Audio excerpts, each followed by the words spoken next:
Okay, our next story is called On the Trail.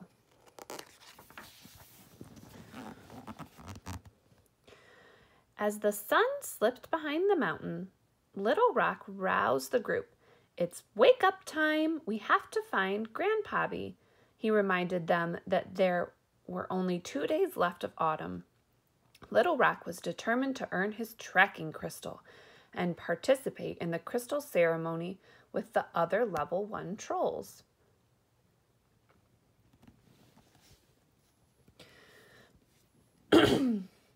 With everyone finally on their feet, Little Rock confidently marched down the trail with the group following behind. I'm going to find clues, Little Rock announced, and leave no shrub unturned. He scanned the area and froze when something caught his eye. Grandpappy must have gone that way, he said, holding up a broken branch.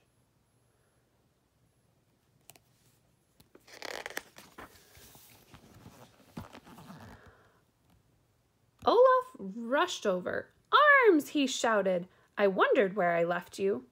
At everyone's puzzled expression, he explained that he had lost it when he tried to shoot a bug out of his face.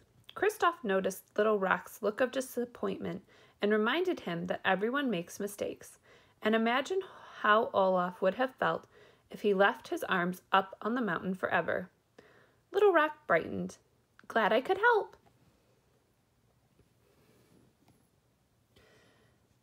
Then something in the distance caught Little Rock's eye. He raced ahead to check it out. An important clue, he exclaimed. Little Rock held up a clumpy piece of bright green moss. From Grandpappy's cloak, he said. I'd know it anywhere.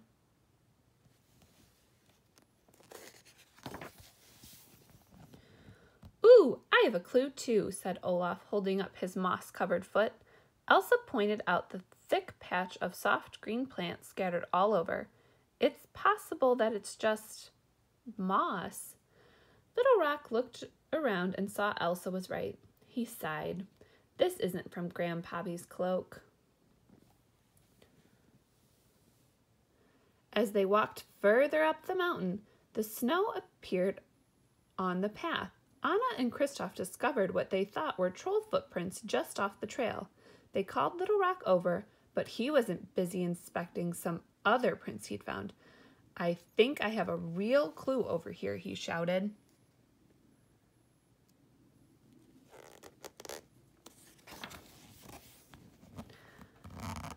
I feel I'm becoming a better tracker, Little Rock said as he followed the tracks to Sven.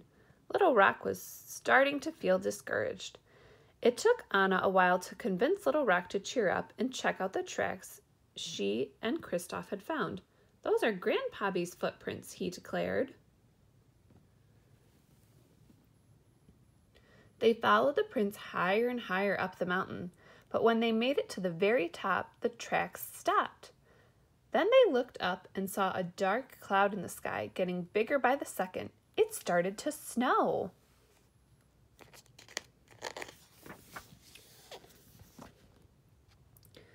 When the snow began to fall harder, Elsa got to work. She waved her arms and a beautiful ice shelter appeared near them.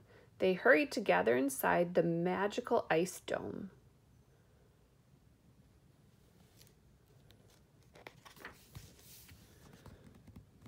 We may be here for a little while, said Kristoff as he settled down in the cozy shelter.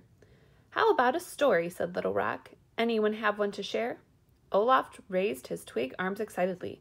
This storm reminds me of a story I know, and it's about the Northern Lights. On a very cold, very snowy night, Elsa built me with her magic. I remember saying, I'm Olaf, and I like warm hugs. Then I went exploring, and I got going so fast that I tumbled all over the place. I lost my head and my butt and my middle. Everything was swirling around and around. I loved it. And some of my parts collected things along the way. What about your nose? Asked Little Rock. That came later from Anna, Olaf said. So anyway, when I got to the bottom, I had to figure out where everything went.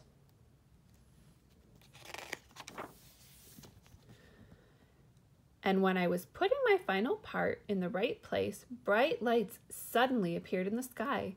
"The Northern Lights!" cried Little Rock. All at once they noticed the wind had stopped. Olaf looked outside the shelter and saw the storm had passed. Little Rock immediately started digging. "I'm trying to uncover Grandpappy's footprints," he explained. "Maybe Grandpappy went down the mountain," offered Elsa. They all gazed over the steep drop, wondering how they could get down.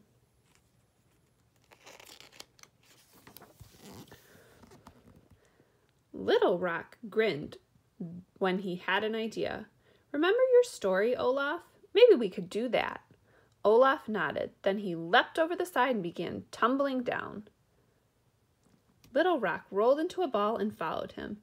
Then Elsa, Anna, and Kristoff dove off the ledge. They laughed as they slid, slipped, and rolled, racing one another down the mountain.